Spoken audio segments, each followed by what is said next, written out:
नमस्कार मंडळी, आज आपण इथं छान अशी मिरची बनवणार आहोत.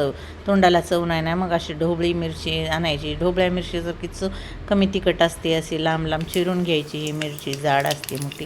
आणि थोडं जिरे टाकायचे फोडणीमध्ये, तेल टाकून लसूण टाकायचा आणि ही लांब लांब चिरलेली मिरची टाकून द्यायची.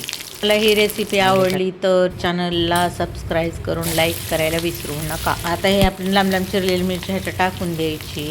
चवीपुरतं मीठ टाकायचं, अर्धी वाटी कूट टाकायचं, थोडीशी हळद टाकायची आणि आता व्यवस्थित हलवून घ्यायचं आपल्याला इथं.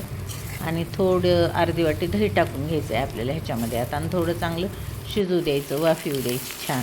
आणि धन्या जिऱ्याची पूड टाकून घ्यायची आपल्याला. तुम्ही ही मिरची कशी बनवता ते मला कमेंट करून सांगा. ह्या मिरचीवर झाकण ठेवायची काही गरज नाही, पटकन शिजते. फक्त 2-3 वेळेस आपल्याला असं मधून हलवून घ्यायचं आहे इथं. ह्या मिरचीमुळे आपल्याला जेवणाची चव वाढते आणि अशी मिरची आपल्या शरीराला पण चांगली असते. मधून अशी मिरची बनवून खात जा तुम्ही पण.